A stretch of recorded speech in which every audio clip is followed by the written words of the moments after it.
रतिया में खेला गड़बड़ाई गहिले नाना दो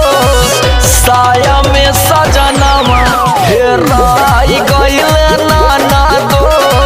साया में सजनवा हेराई गहिले नाना दो लागल रहे पानी बिछलाई गहिल नाना दो लागल रहे पानी